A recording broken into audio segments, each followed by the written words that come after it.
자, 하나님 말씀 보겠습니다. 하나님 말씀 로마서, 신약성경 로마서 7장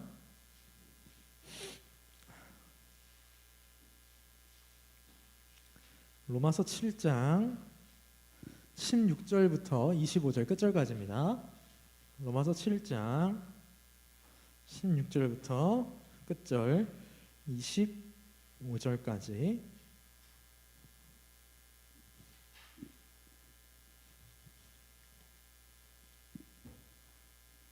한 목소리로 같이 합독하겠습니다. 한 절씩 교독합시다. 조금 기니까요. 로마서 7장 16절로 25절 우리 성경 보시고요. 길어갖고 못 넣습니다. 자, 16절로 25절 우리 한 절씩 교독하도록 하겠습니다. 16절 제가 먼저 읽겠습니다. 만일 내가 원하지 아니하는 그것을 행하면 내가 이로써 율법이 선한 것을 시인하노니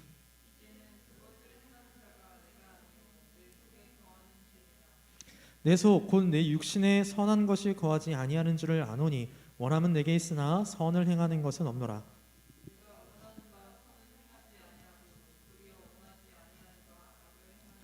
만일 내가 원하지 아니하는 그것을 하면 이를 행하는 자는 내가 아니요 내 속에 거하는 죄니라.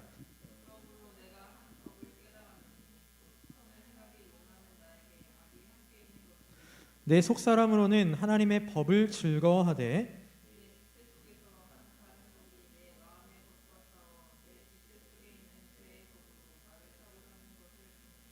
오호라 나는 곤고한 사람이로다. 이 사망의 몸에서 누가 나를 건져내랴. 우리 주 예수 그리스도로 말미암아 하나님께 감사하리로다. 그런즉 내 자신이 마음으로는 하나님의 법을 육신으로는 죄의 법을 섬기노라. 아멘. 자, 오늘 우리 5번째 주 특강인데요. 오늘의 주제는 어쩌다 보니 정하게 됐습니다. 네. 어쩌다 보니 정하게 됐어요. 우리 청년부 안에서 질문 사항이 있었고 그 질문 사항에 대하여서 우리 다른 이제 지체들이랑 이야기를 하다가 차라리 이거를 그냥 5주 특강을 한번 하면 어떻겠습니까? 라는 이야기가 있어서 오늘 이 특강을 하게 됐습니다. 자, 오늘 특강의 주제는 이겁니다. 신자의 삶과 죄, 이것이 오늘 주제예요. 자, 오늘 우리가 읽은 로마서 7장을 포함해서 로마서 6장부터 7장, 8장은요 신자가 어떠한 삶을 살아가는가, 특별히 신자의 영적 싸움, 뒤에 가서 이야기하겠지만 영적 싸움이라고도 하고 내적 투쟁이라고도 하는데 하나님을 따라 살고자 하는 그런 신자의 또 하나의 본성, 그리고 죄를 따르고자 하는 육신의 본성, 이 두 가지가 신자의 내면에서 끝없이 싸움을 벌입니다. 그러한 내용이 기록된 것이 로마서 6장, 7장, 8장입니다. 그래서 그 상태에 대하여서 사도 바울은 뭐라고 말씀을 하시냐면 오늘 본문 읽으셨던 24절 말씀을 보면 오호라 나는 곤고한 사람이로다 라고 말을 합니다. 즉 나는 너무너무 힘들다는 거예요. 왜 힘들어요? 나는 하나님의 말씀을 따라 살고 싶은데 자꾸 내가 뭘 따라 겉에 행동이 드러나는 거예요? 죄를 따라 내 행동이 드러난다라는 겁니다. 자, 오늘 그래서 이 주제를 가지고 몇 가지 이야기를 나눠볼 건데요. 중간에 질문 사항 있으시면 질문하셔도 상관없고요. 자유롭게 이야기하면서 오늘 이 시간을 조금 보내볼까 합니다. 자, 오늘 이 신자의 삶과 죄라는 이 주제를 대해서 이야기할 때요. 죄송하지만 오늘은 신학적인 이야기를 조금 많이 해야 합니다. 우리가 구원을 받았어요. 그죠? 구원받은 우리가 어떻게 천국까지 이르는가, 이제 그 과정을 이야기를 할 건데 그 전에 우리 한 가지 전제를 조금 보고 넘어가도록 합시다. 자, 오늘의 전제는 이거예요. 성경을 하나님의 말씀 진리라 믿는가? 이겁니다. 자, 전 아닙니다. 난 성경이 하나님의 말씀도 아니고 진리가 아니라고 생각합니다. 제가 왜 이 질문을 던지냐면 신학을 논증할 때는 항상 뭘 가지고 논증을 해야 되냐면 성경 말씀을 가지고 증거를 해야 되거든요. 근데 성경 말씀이 하나님의 말씀이 아니다라고 한다면 사실 그 논의는요 필요한 논의가 아니에요. 아예 전제 자체가 달라요. 쉽게 말해서 공산주의자하고 자유시장 경제를 추종하는 사람하고 붙어요. 누가 이길 것 같아요? 이기는 사람은 아무도 없습니다. 네. 성경을 하나님의 말씀 참된 진리로 믿지 않으면 사실상 오늘 우리가 하는 이야기는요, 아무 상관이 없습니다. 자, 그럼 이제 본격적으로 한번 들어가 볼까요? 자, 오늘 이 신자의 삶과 죄를 보기 위해서 우리가 접근해야 되는 신학의 주제가 무엇이냐면 성화라는 주제입니다. 자, 여러분, 신자가 죄를 지을 수 있을까요? 어떻게 생각합니까? 신자가 죄를 지을 수 있다 없다? 있어요. 고린도서서 1장 2절 말씀을 보면 뭐라고 말씀하시냐면 고린도에 있는 하나님의 교회 곧 그리스도 예수 안에서 거룩하여지고 성도라 부르심을 받은 자들과 또 각자에서 우리 주 곧 그들과 우리의 주 되신 예수 그리스도의 이름을 부르는 모든 자들에게 라고 말씀을 하십니다. 자, 여기를 보면요, 성도는 자, 여기에서 전제는 이거예요. 신자가 죄를 지을 수 있는가? 자, 1장 2절의 말씀을 보면요, 신자가 마치 죄를 지을 수 없는 사람인 것처럼 말씀을 하십니다. 왜 그러냐면 보세요. 고린도에 있는 하나님의 교회 곧 그리스도 예수 안에서 어떻게 지고? 거룩하여지고 라고 말씀을 합니다. 자, 여러분은 거룩한 사람입니까? 어떻게 생각하세요? 소희는 거룩한 사람입니까? 거룩해졌다는데? 거룩해졌다는데요? 고린도에 있는 하나님의 교회는 거룩한 사람들이 모인 무리래요. 거룩해졌대요. 또 사도행전 20장 32절 말씀을 보니까 지금 내가 여러분을 주와 및 그 은혜의 말씀에 부탁하노니 그 말씀이 여러분을 능히 든든히 세우사 거룩하게 하심을 입은 모든 자 가운데 기업이 있게 하시리라. 똑같이 한번 질문해 볼게요. 유나는 거룩한 사람이에요? 아니에요? 자, 맞아요. 우리는 거룩한 사람이 아닙니다. 그러면 성경 말씀이 틀린 걸까요? 그럴 리가. 고린도전서 1장 2절과 사도행전 20장 32절 이 외에는 몇 가지 성경 구절이 더 있는데 이 성경 말씀들을 통해서 우리가 알 수 있는 것은 무엇이냐면요, 성도는 이미 거룩해진 존재라는 겁니다. 소희도 유나도 이미 거룩해진 존재라는 거예요. 그런데 우리가 알아요. 나는 거룩한 사람이 아니다라는 걸 압니다. 자, 그럼 질문을 바꿔보겠습니다. 하은이는 의인입니까?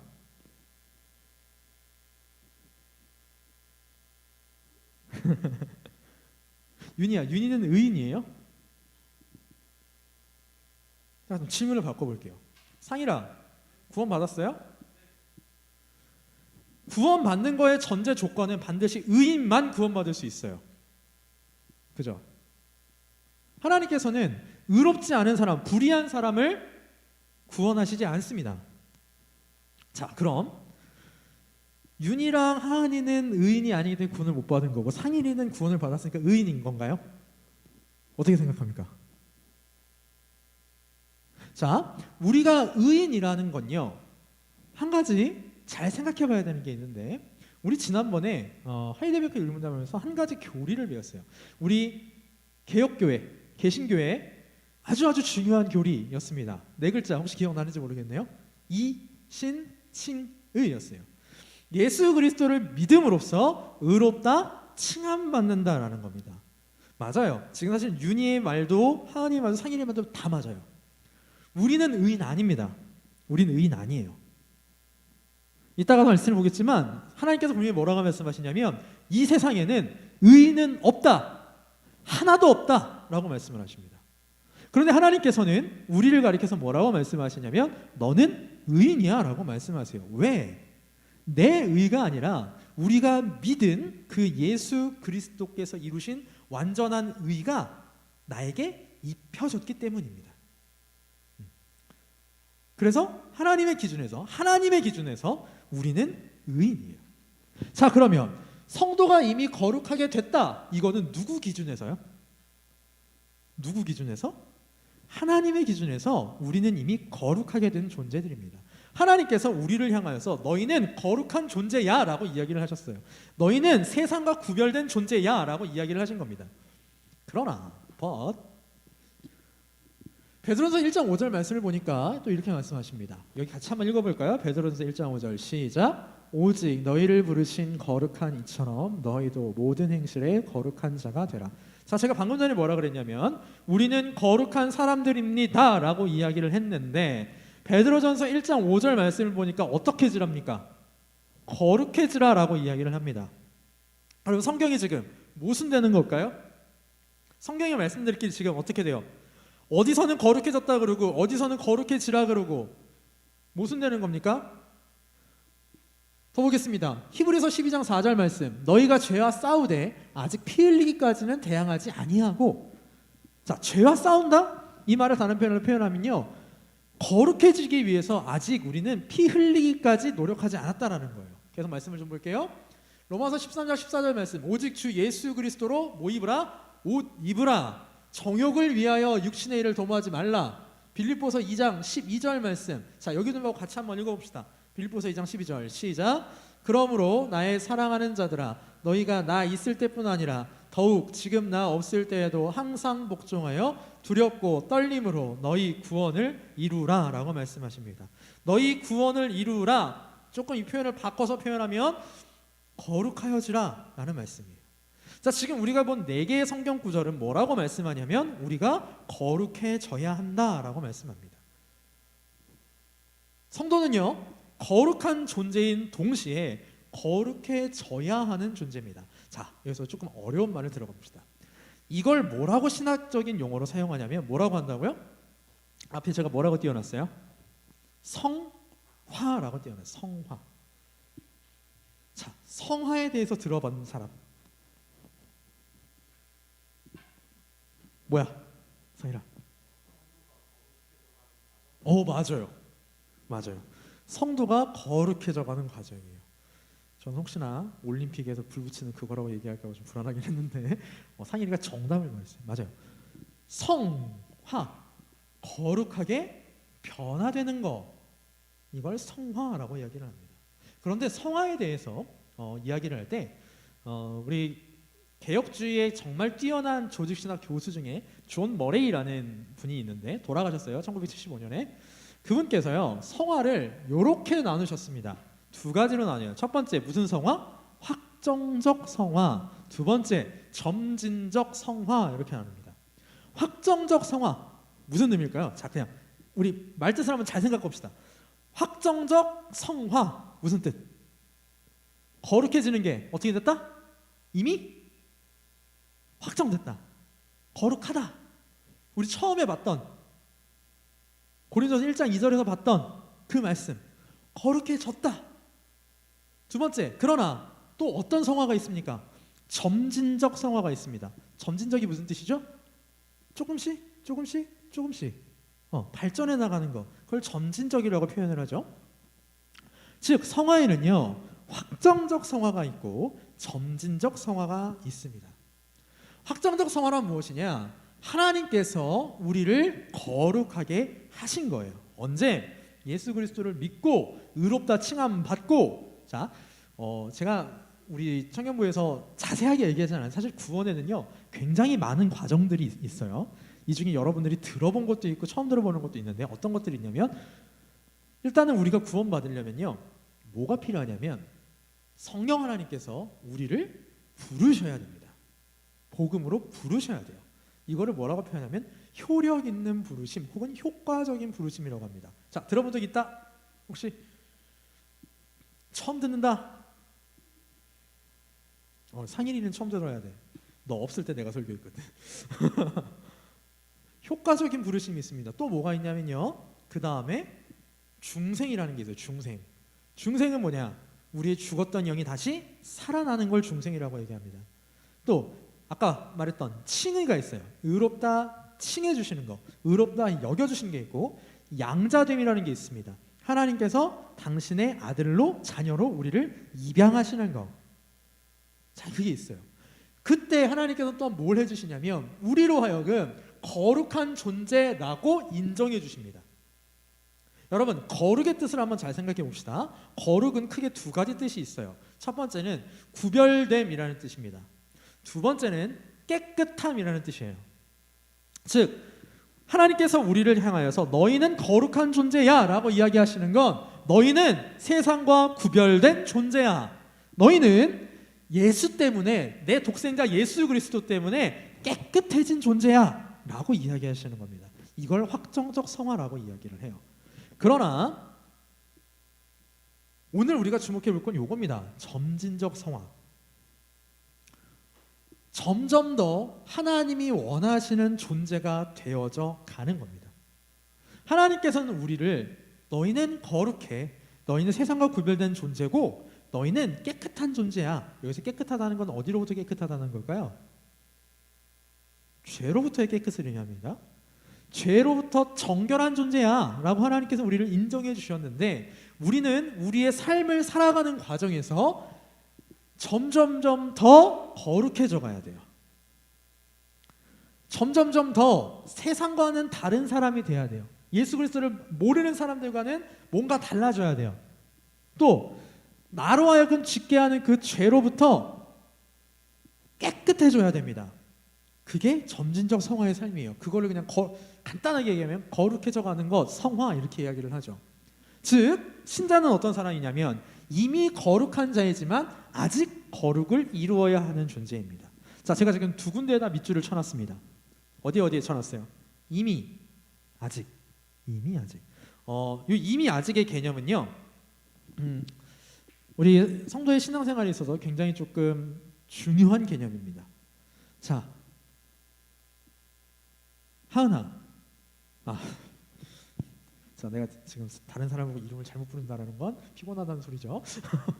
나 오늘 2시간밖에 못 잤어요 지금. 송이야, 구원 받았어요?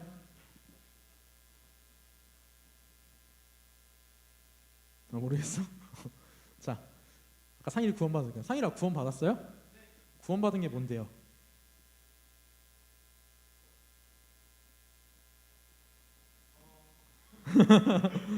구원 받은 게 뭔데? 자, 상일이 구원 받은 존재라고 확신하죠? 확신하죠? 이미 구원 받았죠? 근데 상일이가 완전한 의인이고 완전한 거룩한 사람이에요? 그건 아니죠. 아직 아니에요. 아직 아니에요. 성도는요, 어떤 존재냐면 이미 이루어진 것을 바탕으로 아직 이루어질 걸 향해 나아가는 존재들이에요. 조금 제 말이 조금 철학적이죠? 이미 받은 구원을 가지고 아직 완성될 구원을 향해 나아가는 거고, 이미 완성된 거룩에서 아직 완성해야 할 거룩을 향해서 점점 나아가는 존재가 바로 성도들입니다. 하나님이 우리를 거룩하다 하셨어요. 이걸 뭐라 그런다고요? 확정적 성화라고 한다고요. 그런데 그 확정적 성화를 발판으로 해서 어떤 걸 이루어야 되냐면 거룩해짐을 위해서 애쓰고 노력하는 삶을 살아야 됩니다. 그걸 점진적 성화라고요. 자, 어려운 얘기는 조금 여기까지만 할게요. 이 사람이 누구냐면요, 종교 개혁을 시작했던 마틴 루터라는 사람입니다. 독일 사람이고요. 마틴 루터가 이런 말을 합니다. 자, 우리 루터가 했던 말 그대로 같이 한번 읽어볼까요? 시작. 신자는 의인인 동시에 죄인이다. 네, 신자는 이미 의인인데요, 아직 의인이 아니에요. 자, 오늘 성화에 빗대서 이 말을 조금 바꿔봅시다. 신자는 이미 거룩한 자이지만 아직 거룩한 자가 아닙니다. 사람이요, 그런 존재입니다. 그런 존재예요. 자, 오늘 제가 이 특강을 시작하게 된 질문이 뭐였냐면, 몰라, 이게 내가 직접 들은 질문이 아니고 한 단계 거쳐서 들은 질문이어서 잘못 이해했을 수도 있는데, 구원받은 사람이 죄를 지을 수 있느냐라는 거예요. 죄를 짓고 살아가는 사람이 정말 구원받은 사람이냐? 라는 거죠. 그런데 아까 우리 사실 답은 나왔어요. 구원받은 사람도 죄는 지을 수 있다라는 거예요. 자, 그러면 어떻게 우리가 성화를 이루어 가는가? 이 얘기는 이제 끝에서도 더 얘기를 할 건데, 로마서 8장 4절 말씀을 보니까 이렇게 말씀을 하십니다. 육신을 따르지 않고 그 영을 따라 행하는 우리에게 율법의 요구가 이루어지게 하려 하심이니라. 성화는 어떻게 이루어지는 거냐면요, 율법의 요구가 우리한테 이루어지는 거예요. 여기서 말하는 율법은 하나님께서 주신 하나님의 법, 하나님의 말씀이죠. 즉 하나님의 말씀이 우리의 삶에서 이루어져 나가는 것, 그걸 성화를 이루어 나가는다고 하는데, 어떻게 되느냐? 뭘 따라? 그 영을 따라 행하는 자에게입니다.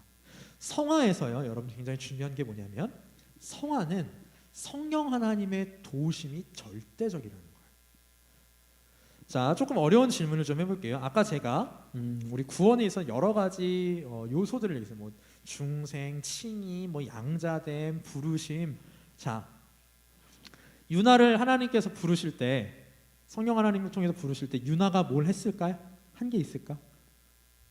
없죠. 윤희를 하나님께서 너는 이제 내 자녀야 라고 이야기하실 때 윤희가 뭘 한 게 있어요? 없어요. 소희를 너는 의로운 사람이야 라고 하나님께서 이야기하실 때 한 거 있어요? 없어요. 자, 무슨 소리냐면 구원의 과정에 있어서 중생이나 칭이나 양자됨이나 효력 있는 부르심이나 우린 한 게 없습니다. 전적으로 하나님의 일이에요.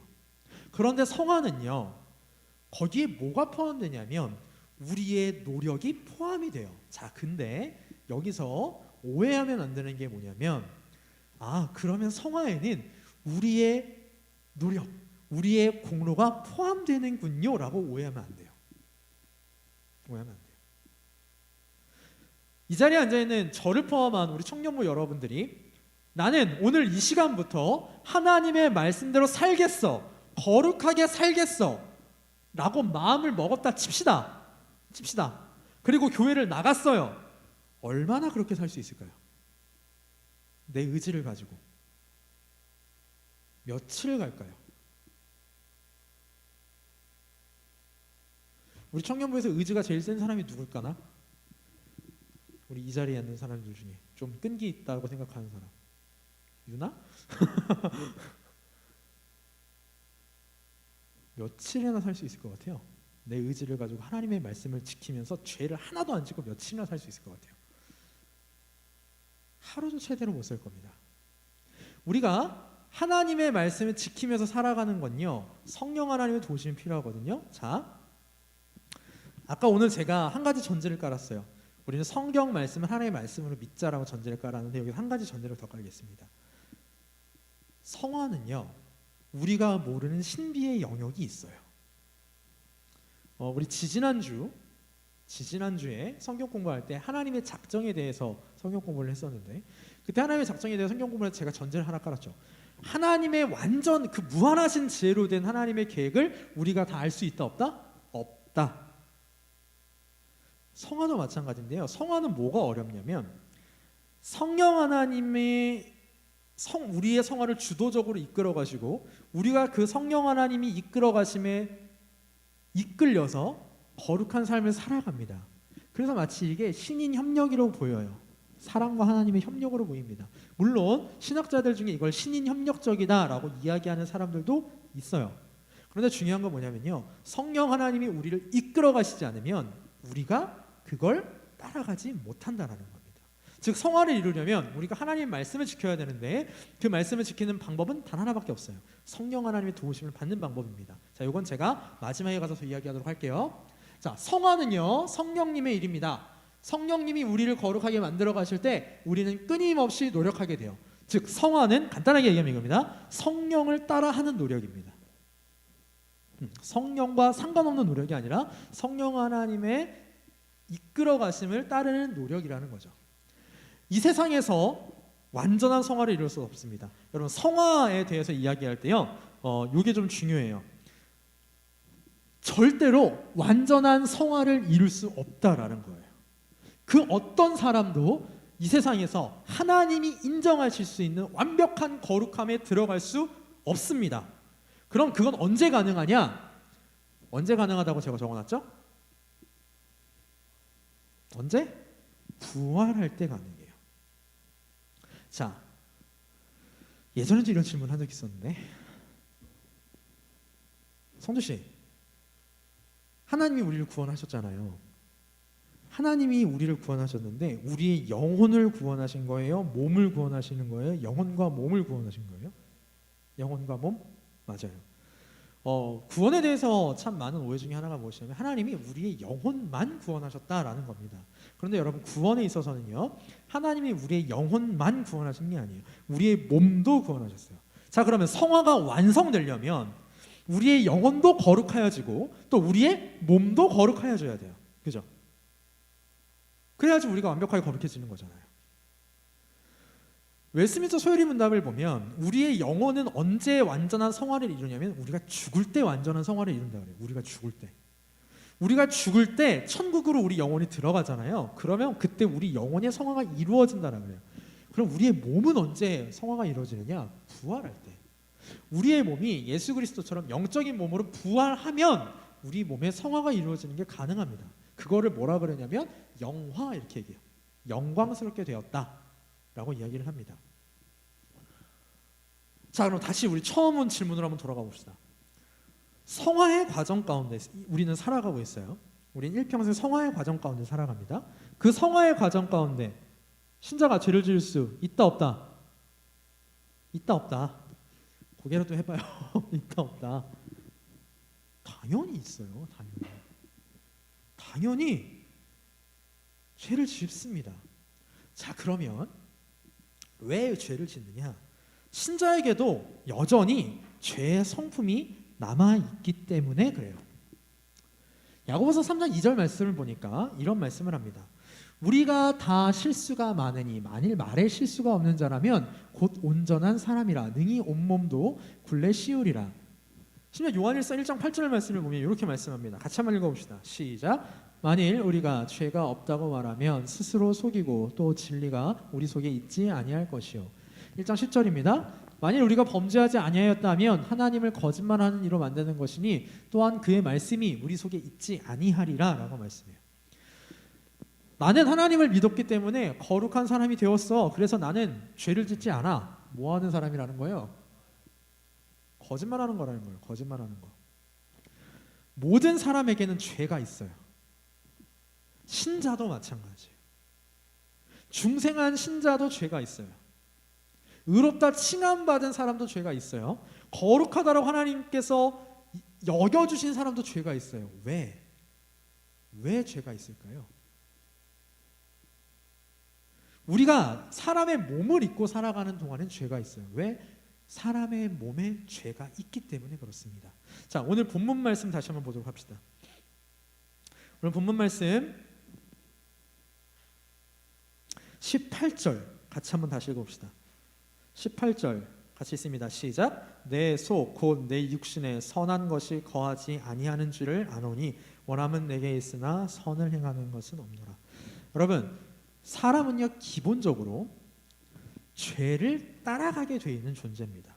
왜냐하면 우리의 최초의 할아버지였던 인간의 시조인 아담이 죄를 지어요.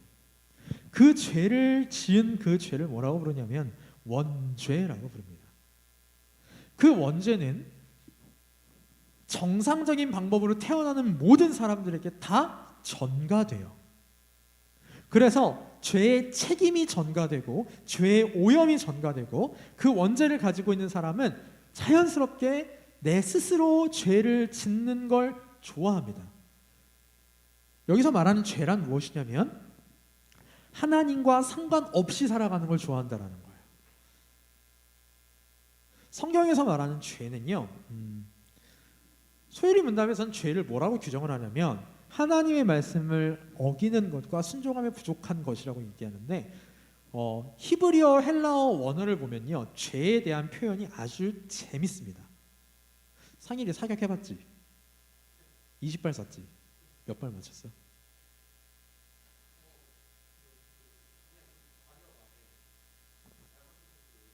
15발? 15발이면 진짜 잘 쏜 거예요.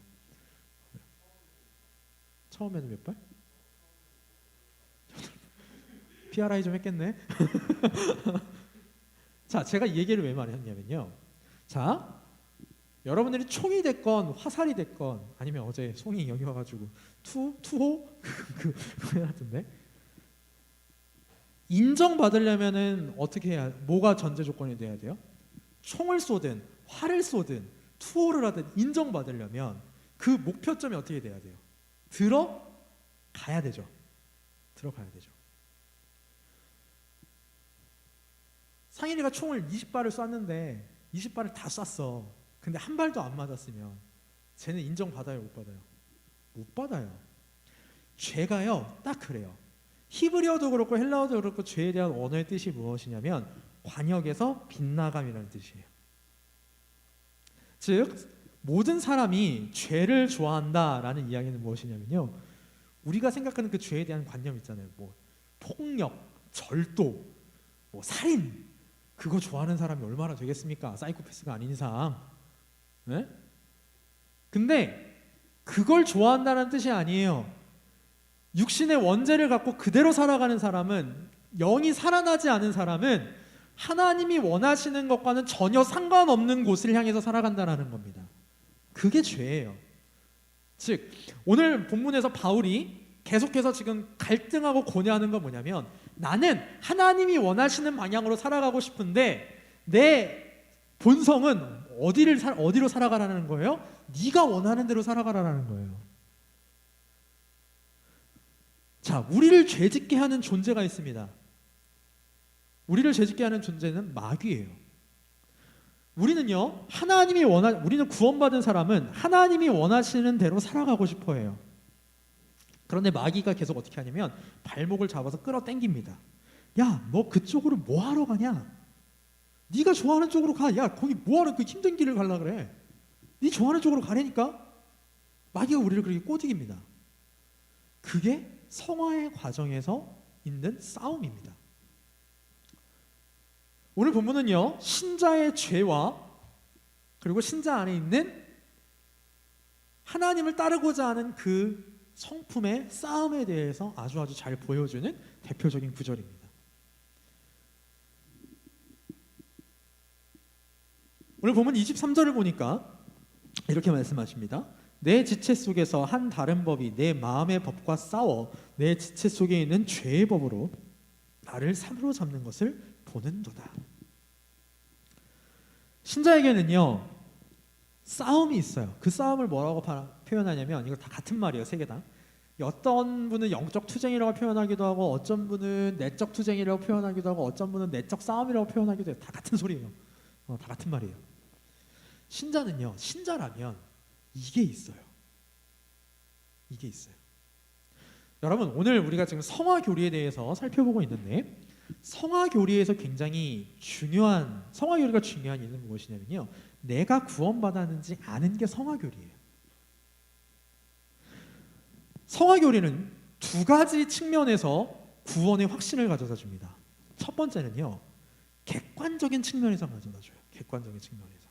질문 하나만 해볼게요. 윤희야, 유나는 구원받은 사람 같아? 왜? 반대로, 하은아, 언니는 구원받은 사람 같아요? 모르겠어요? 알았어. 일단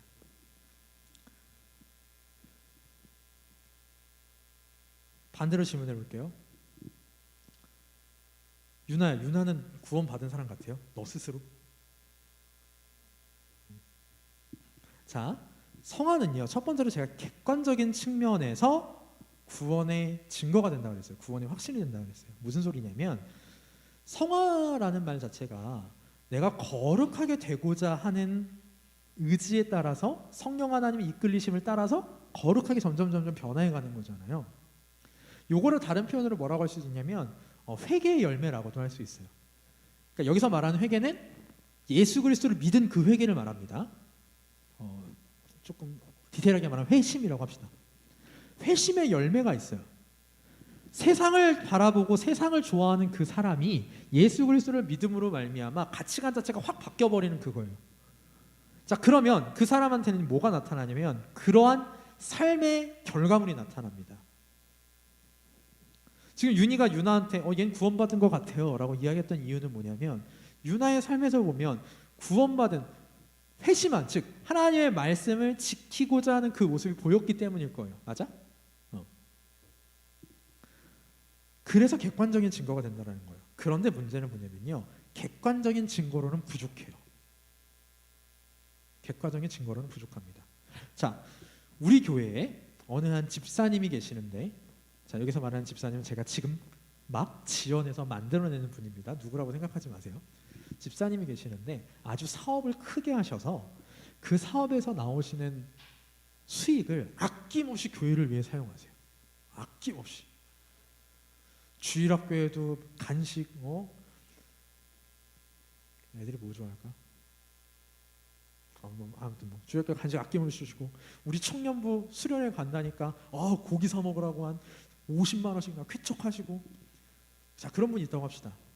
자, 객관적인 측면으로 봤을 때 그분은 하나님을 위해서 자기의 물질을 안 아끼시는 분이죠. 객관적으로 봤을 때 교회를 위해서, 하나님의 공동체를 위해서, 그죠?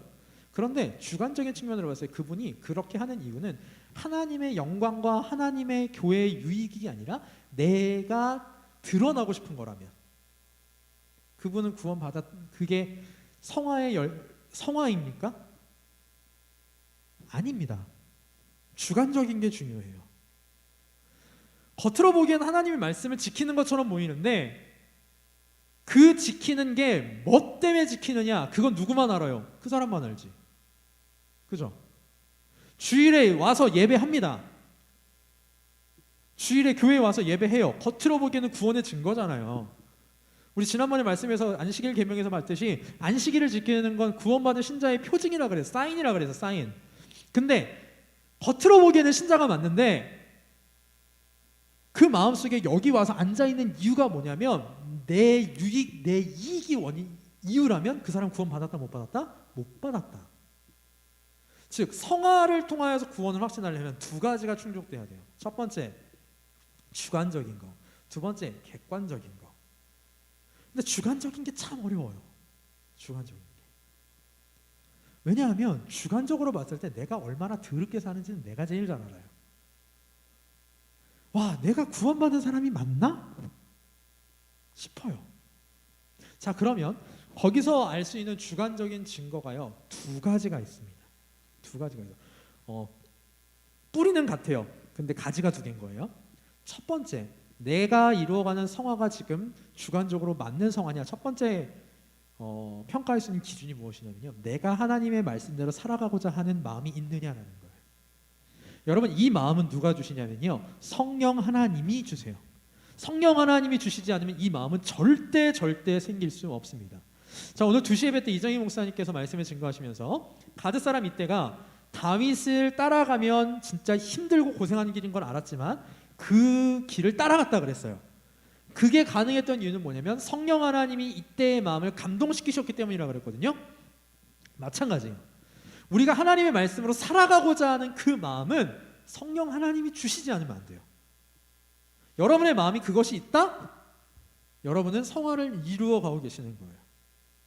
두 번째, 내가 성화를 이루어가는 그 과정 가운데서 죄를 지어요. 근데 그 죄를 짓는 게 즐겁지가 않아요.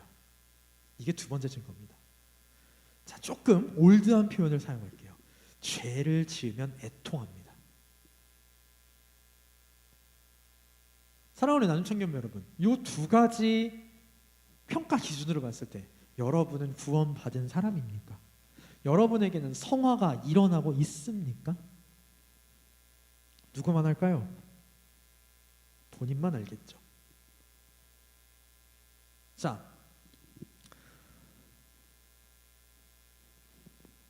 이렇게 우리가 내 안에 일어나는 그 변화를 통해서, 성령 하나님이 일으켜주시는 변화를 통해서 우리가 구원받은 사람임을 알 수 있어요. 즉, 내가 죄에 대하여 어떻게 반응하느냐가 굉장히 중요한 구원의 확신의 한 요소입니다. 이거예요. 말씀대로 살 거야. 나는 말씀대로 살 거야. 라고 하는 사람. 근데 또 누군가는 옆에서 아니야, 죄 좀 져, 죄 좀 져. 그 싸움이 있느냐라는 거예요. 여러분, 그 싸움 가운데 살아가고 계십니까? 말씀대로 살아가고 싶자 하면요, 반드시 그 싸움이 있어요. 근데 죄를 짓는 대로 그냥 우하고 따라가면요, 싸울 일이 없어요. 싸울 일이 없어요. 여러분, 공동체에서도 마찬가지잖아요. 뭐 학교가 됐든 직장이 됐든 뭐 친구들끼리 만남이 됐든 옳은 소리 하면 싸움이 나와요. 옳은 소리 안 하면 싸울 일이 없어. 옳은 소리 안 하면 싸울 일이 없다니까요. 마찬가지로 우리의 삶 가운데서 말씀대로 살고자 하는 그 마음, 성령 하나님께 주신 그 마음이 없으면 이 대결 구도는 성립하지 않아요. 여러분의 마음속에 이 대결 구도가 있으신가요? 자, 그러면 여기서 한 가지 중요한 질문을 던져보겠습니다. 하나님께서 왜 그러면 우리가 죄를 짓게 놔두셨냐라는 거예요. 왜 하나님이 당신의 거룩하다라고 여겨주셨는데도 불구하고 죄를 짓게 놔두시냐라는 겁니다. 자, 여기서는 조금 이제 어려운 얘기를 하나 더 해야 돼요. 오늘 어려운 얘기 많이 해서 미안해요. 근데 오늘 주제가 이게 할 수밖에 없어요. 하나님이, 자, 하은이가 죄를 짓죠. 하나님이 하은이가 죄를 지을 걸 아실까요, 모르실까요? 아세요. 그럼 하은이가 죄를 짓는 걸 하나님이 죄를 짓게 만드시는 건가? 그건 아니에요. 아니에요? 물어보는 거야. 그건 아니에요. 왜 그러냐면 하나님이 사람이 죄를 짓도록 만드신다면 하나님이 죄를 만드시는 분이 되어버려요. 근데 우리가 아는 한 하나님은 무한히 선하신 분이라고 그랬거든. 소유리문답 제4문답에서 무한히 선하신 하나님께서 우리로 하여금 죄를 짓게 하신다? 말이 됩니까? 안 됩니까? 안 돼요. 안 돼요. 그래서 죄에 대해서는 우리가 어떤 표현을 사용하냐면 하나님께서 우리가 죄를 짓는 것을 허용하신다라고 해요. 허용하신다. 하나님은 죄를 싫어하세요. 그리고 우리가 죄를 짓지 않기를 바라세요. 그런데 우리가 스스로 죄를 짓는 것에 대해서는 허용하세요. 자, 그럼 질문이 다시 돌아오죠. 왜 하나님께서는 이걸 허용하실까? 왜 하나님께서 이걸 허용하실까요? 우리 이 자리에 앉아있는 하나, 둘, 셋, 넷, 다섯, 여섯, 오늘 7명인데 저 포함 8명 죄를 짓는 걸 좋아하는, 나는 죄 짓는 게 너무 좋아요. 그럼 내가 선언해 줄 수 있어. 너는 구원 못 받았다고. 나는 죄 짓는 게 너무 좋아요. 없죠. 죄를 짓고 싶지 않아요. 우리 다 죄 짓고 싶지 않아요. 근데 왜 하나님 우리를 죄를 짓도록 놔두셨을까요? 전능하신 하나님인데. 자, 거기에는요 몇 가지 이유가 있습니다. 자, 지금부터 그 이유를 살펴보고 어떻게 하면 이제 죄와 싸울 수 있을까, 그 얘기하고 마치도록 하겠습니다. 웨스트민스터 신앙고백서 5장 5절을 보면 하나님께서 우리로 하여금 죄를 짓는 걸 놔두시는 것에 대해 이렇게 표현합니다. 요거는 제가 그냥 핵심만 정리한 거고요. 5장 5절을 보면 이렇게 시작해요. 지극히 지혜로우시고 의로우시고 은혜로우신 하나님께서는 때때로 그의 친자녀들을 여러 가지 시험 가운데와 또는 그들의 마음의 부패성에 내버려 두기도 하신다라고 합니다. 왜 이렇게 하시느냐? 자, 이유가 지금부터 5가지 나옵니다. 첫 번째 이유가 뭐예요? 그들의 이전의 죄들 때문에 그들을 징계하시거나, 즉 우리가 무슨 죄를 짓는 게 징계일 수 있다는 거예요. 내가 죄를 지은 것에 대한 징계로 또 다른 어려움과 죄 가운데 빠져 있을 수 있다는 거예요. 자, 대표적인 게 뭐가 있었냐면 오늘 다윗 얘기를 우리가 배웠는데, 다윗이요 정말 잘 살았죠. 하나님 보시기에 옳게 잘 살았어요. 근데 다윗이 범한 정말 큰 죄가 2가지가 있어요. 첫 번째 죄가 혹시 뭐였는지 아는 사람? 첫 번째 죄, 남의 와이프랑 뭐 한 죄? 간통한 죄, 불륜죄죠. 자, 이게 죄예요. 근데 다윗이 거기서 딱 멈추는 게 아니라 그 죄를 덮기 위해서 무슨 짓거리를 합니까? 우리아를 죽여버려요. 물론 지가 죽이지는 않았지만 오늘날 형법 용어를 쓰면 살인교사죄를 저지르죠. 자, 요거예요. 하나님께서 그대로 그냥 다윗을 그렇게 놔주셨던 이유는 뭐냐면 이 죄에 대해서 이 죄로 징계하시는 거예요. 즉 우리가 죄를 짓게 하나님께서 놔주신 이유는 뭐냐면요, 우리 스스로 하나님과 멀어짐을 통하여서 징계받도록 하시기 위함입니다. 2번째,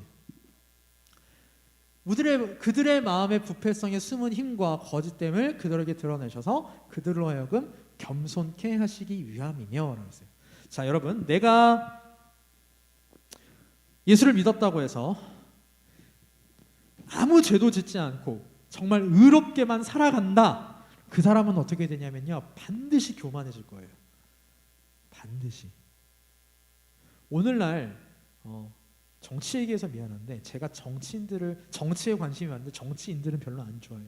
왠 줄 알아요? 내로남불이 너무 심해. 야당이 하면 나쁜 거고요. 여당이 하면 괜찮은 거예요. 왜? 나는 모든 게 의로우니까. 나는 모든 걸 국민을 위해서 하니까. 하지만 저 당에 있는 애들은 아니야. 우리들의 마음에는요, 부패성은 죄성이라고도 해요.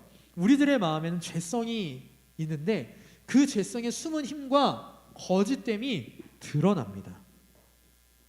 우리 안에 있는 죄의 힘이 얼마나 큰지를 우리가 죄를 짓게 하나님이 허용하심으로 인해서 알게 하세요. 여러분, 죄 짓기 싫다라고 분명히 아까 다 얘기했잖아요. 근데 죄를 져요. 그러면 자, 생각해 봅시다. 줄다리기를 하는데 양쪽에서 땡겨요. 진짜 근데 이거 궁금한데, 상일아, 너 도일이랑 줄다리기 하면 이길 자신 있냐? 그렇지? 자, 상일이는요, 도일이랑 줄다리기 하면 이기고 싶잖아. 그래도 형의 자존심이 있는데, 근데 지금 도일이가 벌써 고만 마리가 돼 있단 말이에요. 훅 당기면 어떻게 돼요? 가게 돼요. 자, 여러분, 우리가 하나님의 말씀대로 살고자 하는 그 마음이 더 셀 것 같아요? 아니면 우리 속에 있는 죄가 우리를 죄로 끌어당기는 힘이 더 셀 것 같아요? 뭐가 더 셀 것 같아요? 죄로 끌어당기는 힘이 훨씬 더 강력합니다. 우리 조금만 망치면 죄에 빠져요. 하나님께서는 우리가 죄를 짓는 모습을 통해서 그걸 가르쳐 주세요. 두 번째로 또 뭘 가르쳐 주시냐면 우리 마음의 거짓됨을 알게 해요.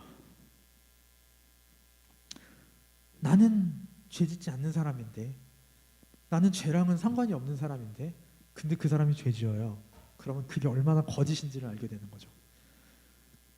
하나님은 죄를 통해서 간단하게 얘기하면 하나님은 우리가 죄 짓는 것을 통하여서 우리가 얼마나 악하고 거짓된 사람인지를 알게 하셔서 겸손하게 만들어 주십니다. 세 번째, 여기 말이 조금 어려워요. 또 그들의 후원을 위해 자신을 더 친밀하고 계속적이 의지하도록 그들을 일깨우시며, 뭔 소리냐 이거예요. 하나님의 도우심을 받기 위해서 하나님을 더욱 가까이 계속 의지하게 하시려는 겁니다. 우리가 죄를 지으면 지을수록 내가 얼마나 무력한지를 느끼게 되거든요. 죄 깊이 들어가면 들어갈수록 내가 진짜 무력하구나. 나 진짜 아무것도 이 죄에서 할 수 있는 게 없구나. 그럼 누구를 의지해야 되는 거예요? 나보다 더 강한 사람을 의지해야 되는 거죠. 여러분, 늪에 빠지잖아요. 늪에 빠지면 누군가가 꺼내주지 않으면 나오기 힘들어요. 누군가가 더 강한 힘으로 꺼내주지 않으면 나오기 힘듭니다. 자동차를 타고 가다가 어디에 빠지는 경우가 있어요. 바퀴가 펑 하고 바퀴가 빠지잖아요. 그러면 그 빠진 구덩이에서 스스로 나올 수 있을까요?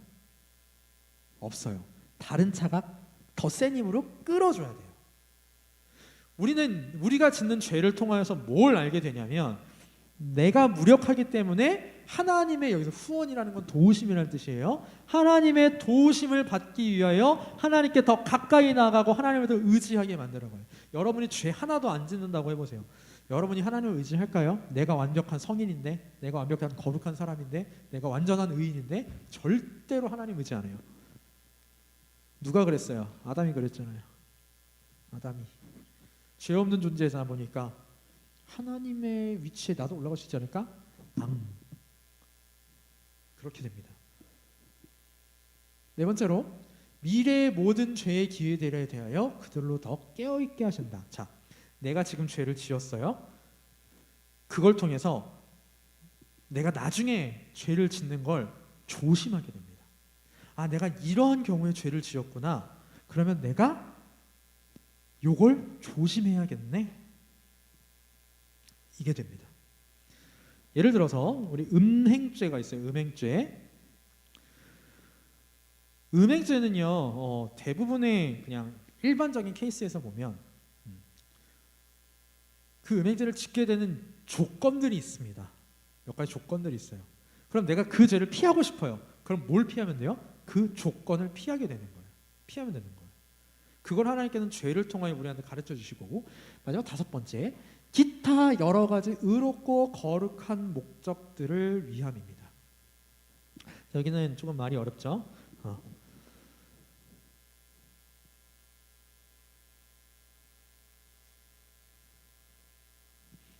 하나님께서는 우리가 죄를 짓는 것에 대해서 정말로 우리가 상상할 수도 없는 그런 여러 가지 옳고 거룩한 목적을 위하여서 우리가 죄를 짓는 걸 허용해 두십니다.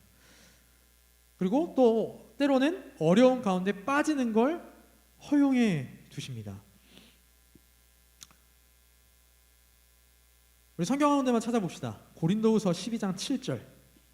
고린도후서 12장 7절.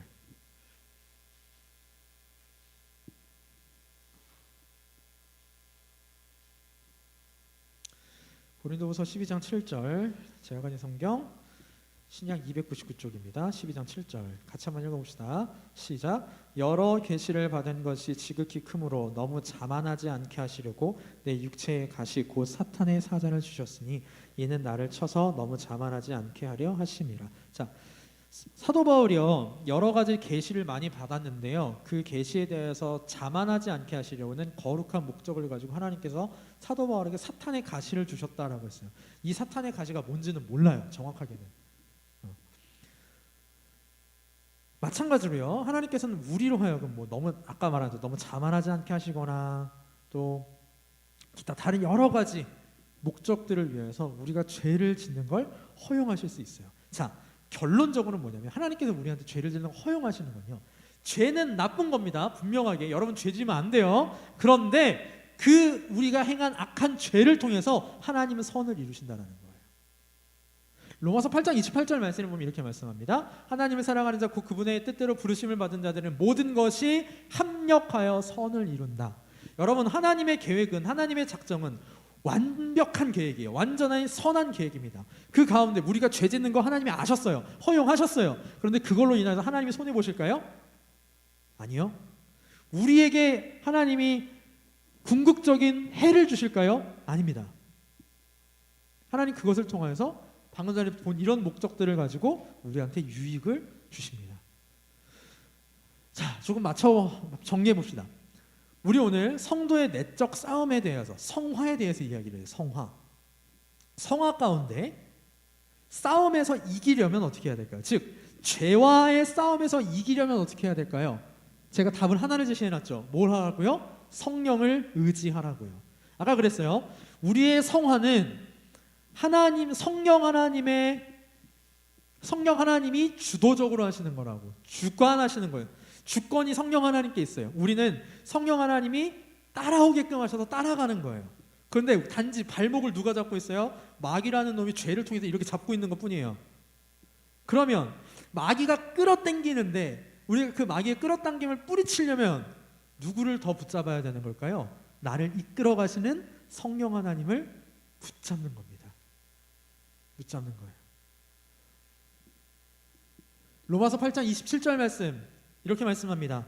마음을 살피시는 이가 성령의 생각을 아시나니 이는 성령이 하나님의 뜻대로 성도를 위하여 간구하심이니라. 성령 하나님은 우리를 돕는 분이십니다. 우리를 도우시는 그 성령 하나님을 의지하십시오, 여러분. 그래야지만 우리의 성도의 내적 싸움에서 이길 수 있어요. 성령의 도우심을 받으며 싸워야 합니다. 우리 힘으로는 못 이겨요, 절대. 히브리서 12장 4절 아까도 읽은 말씀이지만 너희가 죄와 싸우되 아직 피 흘리기까지는 대항하지 아니하였다. 피 흘리기까지 대항하려면 전제 조건이 붙어요. 성령 하나님을 의지하면서 싸워야지만 피 흘리면서 싸울 수 있어요.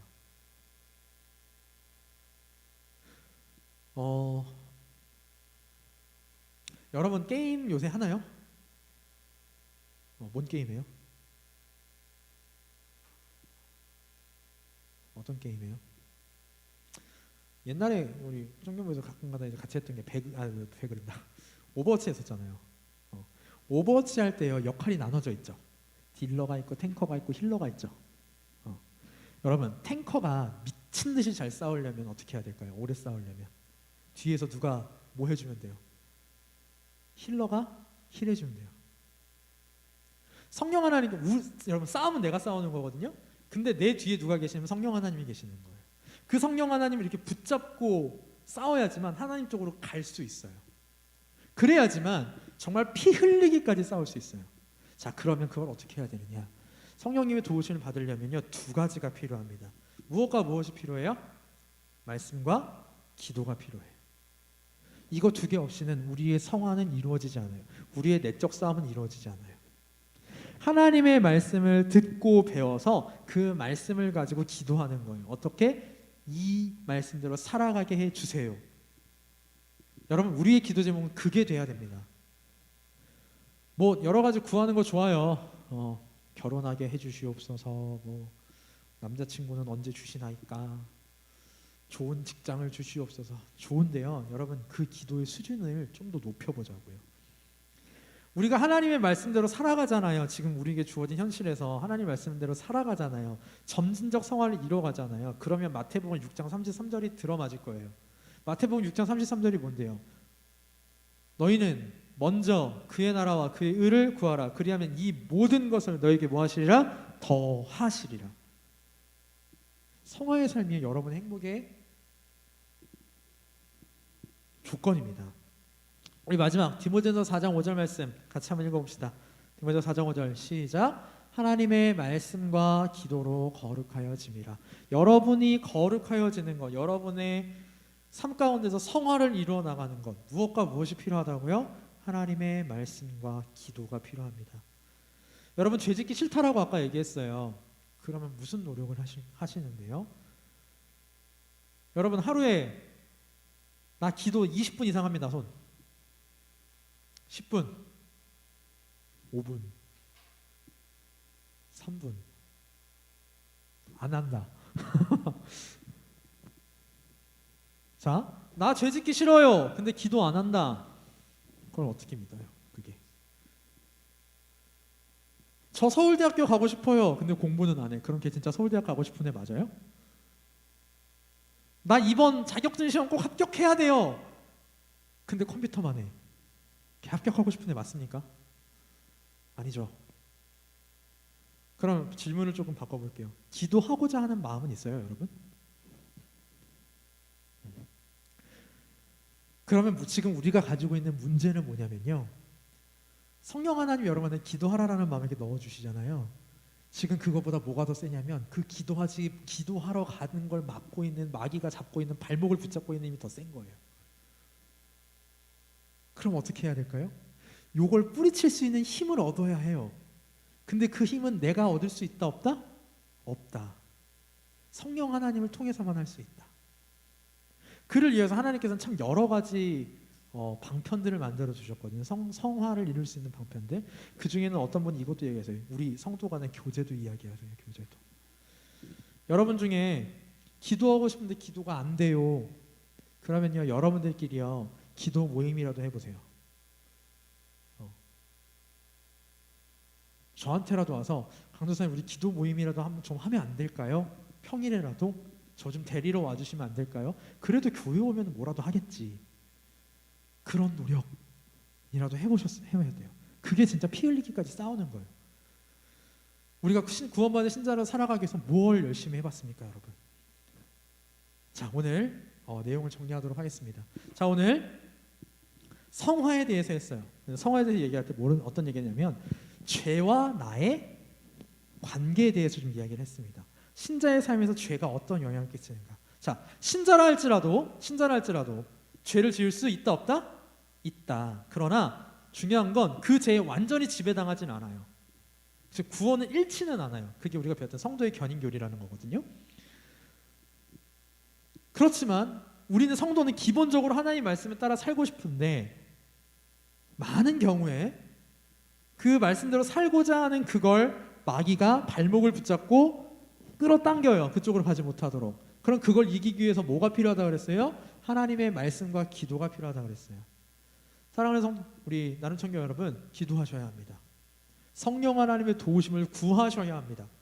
그렇지 않으면 우리는 하나님의 말씀대로 살아갈 수 없습니다. 하나님의 말씀대로 살아가는 건 물론 정도는 다 달라요. 나중에 죽을 때 상일이가 이룬 성화의 정도가 다를 거고 윤희가 이룬 성화의 정도가 다를 거고 송이가 이룬 성화의 정도는 다를 거예요. 그건 하나님이 여러분 각자에게 작정하신 만큼만 이루게 돼 있어요. 근데 노력은 해봐야 될 거 아닙니까? 성령 하나님 우리 마음에 감동하실 때 그 성령 하나님을 붙들어 보세요. 그러면 분명히 우리의 삶이 하나님이 원하시는 삶으로 바뀌고 그 삶을 통하여 내가 구원받았구나, 내가 구원받은 사람이구나 라는 걸 알아갈 수 있을 겁니다. 자, 질문 없으시면 우리 잠깐 통성으로 같이 기도하겠습니다. 하나님, 내 삶 가운데 하나님이 원하시는 삶을 살아가기를 바랍니다. 그 삶을 살아갈 수 있도록 성령 하나님 저를 도와주시옵소서. 우리 시간 다 같이 함께 통성으로 기도하도록 하겠습니다.